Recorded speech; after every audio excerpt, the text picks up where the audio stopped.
승리한 사람은 많았습니다. 하지만 승리의 순간 스스로 떠난 사람은 거의 없었습니다. 권력을 얻는 사람은 많습니다. 그러나 권력을 내려놓는 사람은 드뭅니다.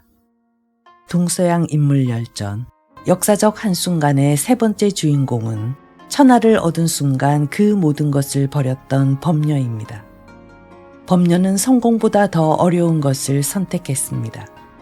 떠날 줄 아는 용기.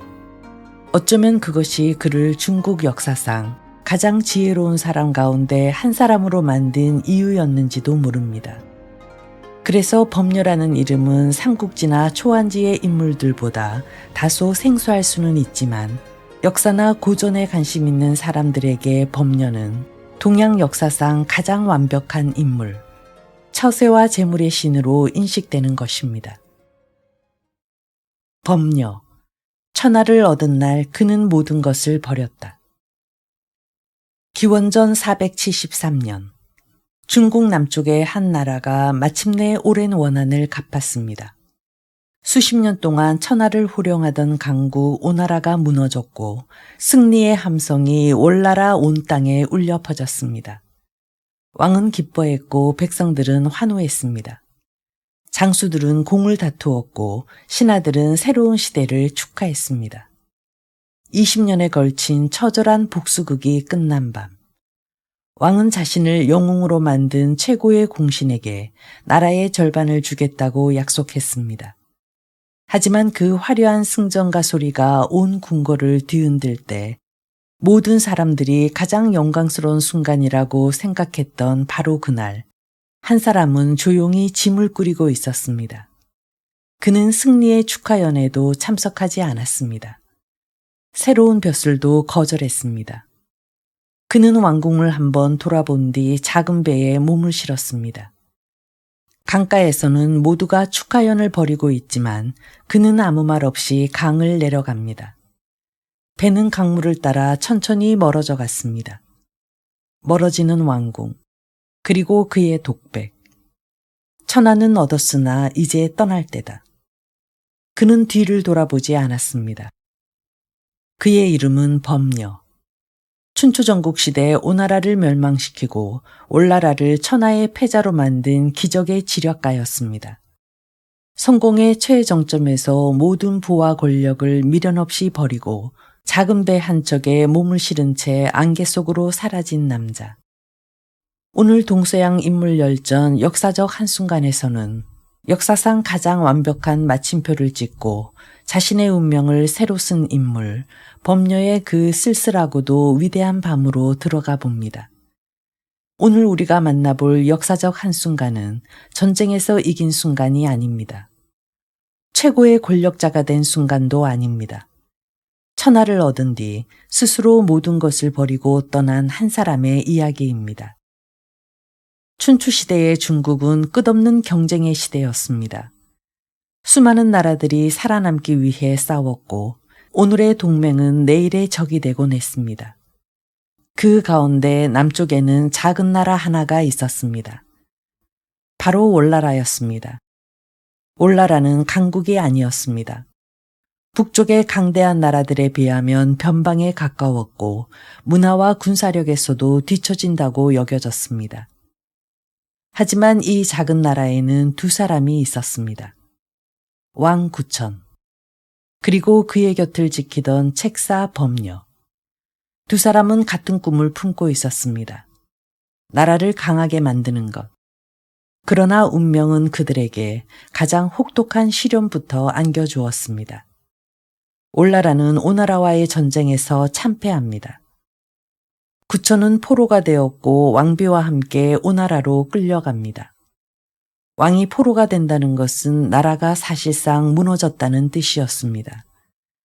오나라 왕 부차는 구천을 굴복시키기 위해 온갖 모욕을 주었습니다. 구천은 오왕의 말까지 돌보며 치욕을 견뎌야 했습니다. 한나라의 군주가 적국에서 하인처럼 살아야 했던 것입니다. 많은 사람들은 말했습니다. 올나라는 이제 끝났다고. 구천은 다시 일어설 수 없을 것이라고. 하지만 그때도 구천 곁을 떠나지 않은 사람이 있었습니다. 바로 범녀였습니다. 그는 패배를 인정했지만 희망까지 버리지는 않았습니다. 오히려 그는 알고 있었습니다. 진정한 승부는 아직 시작되지 않았다는 것을. 범녀는 조급한 사람이 아니었습니다. 그는 칼보다 시간을 믿었습니다. 분노보다 인내를 믿었습니다. 그리고 무엇보다 사람의 마음을 읽을 줄 아는 사람이었습니다. 그는 구천에게 말합니다. 지금은 이길 때가 아닙니다. 살아남을 때입니다. 구천은 이를 악물고 치욕을 견뎠습니다. 마침내 몇 년 뒤 오왕부차는 더 이상 경계할 필요가 없다고 생각했습니다. 구천이 완전히 굴복했다고 믿은 것입니다. 그렇게 구천은 월나라로 돌아올 수 있었습니다. 그러나 돌아온 왕은 예전의 왕이 아니었습니다. 그는 매일 거친 장작 위에서 잠을 잤습니다. 그리고 쓸개를 걸어두고 날마다 그 쓴맛을 보았습니다. 치욕을 잊지 않기 위해서였습니다. 훗날 사람들은 이것을 와신상담이라 불렀습니다. 하지만 우리는 흔히 구천만 기억합니다. 사실 그 긴 세월 동안 그 곁에서 나라를 다시 세우고 계획을 세운 사람이 바로 범녀였습니다. 왕의 의지를 잃지 않도록 붙들어준 사람, 나라의 경제를 일으키고 군대를 정비한 사람, 복수는 감정만으로 이루어지지 않는다는 사실을 누구보다 잘 알고 있었던 사람. 그가 바로 범녀였습니다. 시간은 천천히 흘렀습니다. 하지만 범녀에게 시간은 결코 허비되는 것이 아니었습니다. 그는 하루하루를 복수를 위한 준비로 채워나갔습니다. 군대를 다시 훈련시키고 농사를 일으켜 백성들의 삶을 안정시켰으며 나라의 창고를 곡식으로 채웠습니다. 패배한 나라는 쉽게 다시 일어설 수 없습니다. 그러나 범녀는 알고 있었습니다. 전쟁은 전장에서만 이기는 것이 아니라 백성의 삶과 나라의 경제 위에서 승패가 갈린다는 사실을. 그는 칼보다 먼저 나라를 세웠습니다. 한편 오나라에서는 전혀 다른 변화가 일어나고 있었습니다. 대승을 거둔 오왕부차는 자신의 승리가 영원할 것이라 믿기 시작했습니다. 승리는 사람을 강하게 만들기도 하지만 때로는 가장 위험한 착각을 심어주기도 합니다. 신하들은 충언을 올렸습니다. 올나라는 아직 살아 있습니다. 구천을 끝까지 경계하셔야 합니다. 그러나 부차는 웃어넘겼습니다. 이미 굴복했던 왕이 다시 자신을 위협할 수 있으리라고는 생각하지 않았습니다. 그 무렵 범녀는 또 하나의 계책을 준비합니다. 서시라는 이름으로 널리 알려진 여인을 오나라에 보내 부차의 마음을 흔들었던 것입니다. 범녀는 무력만으로 싸운 사람이 아니었습니다. 상대의 마음을 읽고 상대의 약점을 기다릴 줄 아는 사람이었습니다. 그는 조급하지 않았습니다. 상대가 스스로 무너지도록 시간을 이용했습니다. 세월이 흐를수록 오나라는 점점 사치를 즐기기 시작했고 나라의 기강은 조금씩 흔들렸습니다. 반대로 월나라는 더욱 단단해졌습니다. 백성들은 굶주리지 않았고 군사들은 훈련을 멈추지 않았습니다. 이제 두 나라의 운명은 서서히 뒤바뀌고 있었습니다. 하지만 세상은 아직 그것을 알지 못했습니다. 마침내 범녀는 왕 구천에게 말합니다. 이제 때가 왔습니다. 수십 년 동안 기다려온 순간이었습니다. 올나라 군대는 북쪽으로 진군했습니다. 이번에는 패배자가 아니었습니다. 이번에는 모든 준비를 마친 나라였습니다. 전쟁은 오래가지 않았습니다. 이미 기울어진 오나라는 예전의 강대한 모습을 잃고 있었습니다. 결국 오나라의 수도가 함락되고 오왕부차는 마지막 순간 스스로 생을 마감합니다. 길었던 복수는 끝났습니다. 와신상담은 마침내 현실이 되었습니다. 왕궁에서는 승리의 축제가 시작되었습니다. 20년 전 쓸개즙을 핥으며 오나라 왕의 마국간지기로 치욕을 견디던 시절은 끝났습니다. 이 모든 기적을 만든 1등 공신은 단연 범녀였습니다. 백성들은 구천을 영웅이라 불렀고 신하들은 범녀를 최고의 공신이라 칭송했습니다. 이제 범녀에게는 권력도 명예도 부도 원한다면 무엇이든 손에 넣을 수 있는 길이 열려 있었습니다. 그러나 모두가 기뻐하던 그날 범녀의 얼굴에는 미소가 없었습니다. 그의 눈은 빛나지 않았습니다. 그는 왕 구천의 얼굴을 가만히 바라보았습니다. 수십 년을 함께 고난을 견뎌온 군주. 그러나 범녀는 누구보다도 그를 잘 알고 있었습니다. 매의 눈빛에 늑대의 걸음걸이. 범녀는 깨달았습니다. 복수가 끝난 지금 왕에게 가장 두려운 존재는 더 이상 적국의 왕이 아니라 너무 많은 공을 세운 신하들이라는 사실을. 그 순간 범녀는 인생에서 가장 어려운 결정을 내립니다. 떠나야 한다. 천하를 얻은 바로 지금. 모든 사람이 머물고 싶어하는 바로 그 자리에서 그는 홀로 떠나기로 결심합니다. 승리의 축제가 끝나가던 어느 날이었습니다. 왕궁에서는 술잔이 오가고 장수들은 전쟁의 무용담을 이야기했습니다. 백성들은 오랜 원한을 갚은 기쁨에 밤늦도록 거리를 메웠습니다. 하지만 그날 밤 한 사람만은 조용히 등을 돌리고 있었습니다. 범녀였습니다. 그는 화려한 비단 옷을 벗었습니다. 벼슬의 인장을 내려놓았습니다. 평범한 여행자의 옷으로 갈아입은 뒤 아무 말 없이 궁궐을 나섰습니다. 그를 배웅하는 사람도 그를 붙잡는 사람도 없었습니다. 승리의 함성은 여전히 들려왔지만 그 함성은 이제 그의 것이 아니었습니다. 강가에는 작은 배 한 척이 기다리고 있었습니다. 범녀는 마지막으로 왕궁을 바라보았습니다. 그곳에는 자신이 젊음을 바쳐 세운 나라가 있었습니다. 목숨을 걸고 지켜낸 왕이 있었습니다. 피와 눈물로 되찾은 승리가 있었습니다. 그 모든 것을 바라보던 그는 천천히 배에 올랐습니다. 노를 젓는 소리가 고요한 강물 위에 잔잔하게 퍼져나갔습니다. 그리고 범녀는 뒤를 돌아보지 않았습니다. 사람들은 이해하지 못했습니다. 왜 떠나는가? 이제부터가 영광의 시작인데. 천하 최고의 공신이 되었는데. 하지만 범녀는 알고 있었습니다. 권력은 가장 높은 곳에서 가장 깊은 그림자를 만든다는 것을. 그는 왕 구천을 누구보다도 가까이에서 지켜보았습니다. 치욕을 견디는 왕도 보았고 복수를 다짐하는 왕도 보았습니다. 그리고 마침내 승리한 왕도 보았습니다. 범녀는 깨달았습니다. 사람은 환경이 바뀌면 마음도 함께 변한다는 것을. 그는 떠나기 전 오랜번 문종에게 편지 한 통을 남겼습니다. 새를 다 잡으면 좋은 활은 감춰지고 토끼를 다 잡으면 사냥개는 삶아 먹힌다. 적국이 멸망하면 공신도 더 이상 필요하지 않다. 그리고 다시 한번 말합니다.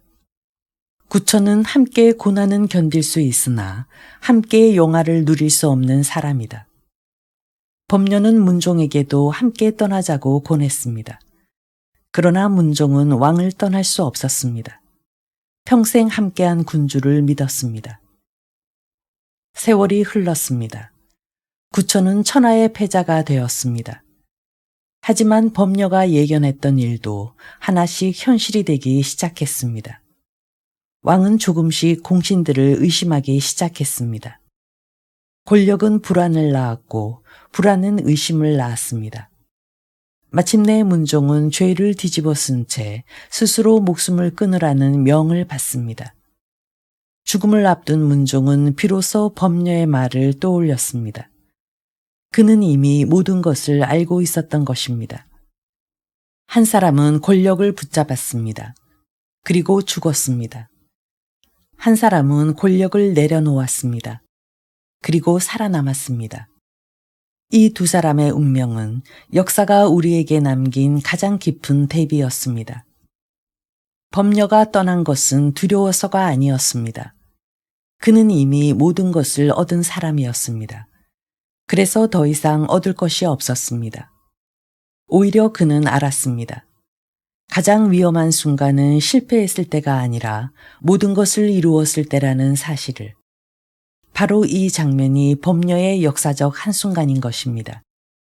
그는 전쟁에서 승리한 영웅이 아니라 승리 앞에서 스스로 물러날 줄 알았던 영웅이었습니다.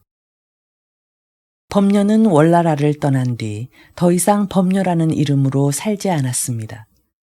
그는 자신의 이름마저 내려놓았습니다. 새로운 이름 도주공. 과거를 자랑하지 않았고 자신이 천하의 명재상이었다는 사실도 내세우지 않았습니다. 그는 작은 마을에서 평범한 상인으로 살아가기 시작했습니다. 사람들은 흔히 생각합니다. 권력을 버린 사람은 조용히 운둔했을 것이라고. 하지만 범녀는 달랐습니다. 그는 세상을 등지지 않았습니다. 오히려 세상 속으로 들어갔습니다. 그는 사람들의 삶을 살폈고 무엇이 필요한지 관찰했습니다. 언제 사고, 언제 기다리며 언제 파는지를 누구보다 잘 알았습니다. 그에게 장사는 돈을 버는 기술이 아니라 사람과 세상의 흐름을 읽는 공부였습니다. 시간이 흐르자 그는 엄청난 부를 이루었습니다. 당시 사람들은 도주공이라는 이름을 모르는 이가 없을 정도였다고 합니다. 하지만 놀라운 일은 그 다음에 일어났습니다. 범녀는 자신이 모은 재산을 가난한 사람들과 친척들에게 아낌없이 나누어 주었습니다. 그리고 다시 처음부터 시작했습니다. 놀랍게도 그는 다시 큰 부자가 되었습니다. 그리고 또 나누었습니다. 그는 3번 큰 재산을 이루고 3번 모두 아낌없이 베풀었습니다. 그래서 사람들은 말했습니다. 부를 이루는 것도 어렵지만 부를 놓는 것은 더 어렵다. 범녀는 그 어려운 일을 3번이나 해낸 사람이었습니다. 권력의 정점에서 그는 권력을 버렸습니다. 중년에는 재산에 집착하지 않았습니다. 노년에는 명예마저 탐하지 않았습니다. 그는 인생의 단계마다 무언가를 더 쌓기보다 무언가를 내려놓는 법을 선택했습니다. 우리는 흔히 성공을 이야기합니다. 더 높은 자리, 더 많은 돈, 더 큰 명예. 하지만 범녀는 다른 질문을 던집니다. 당신은 떠날 때를 알고 있는가? 머물러야 할 때도 있습니다. 그러나 떠나야 할 때를 놓치면 성공은 족쇄가 되기도 합니다.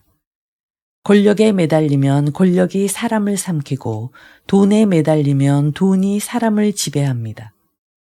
범녀는 그것을 누구보다 일찍 깨달았습니다. 그래서 그는 전쟁의 영웅으로만 기억되지 않습니다. 정치가로만 기억되지도 않습니다. 상인으로만 기억되지도 않습니다. 그는 자신의 삶을 스스로 선택한 사람으로 기억됩니다. 역사는 승리한 사람들을 많이 기록합니다.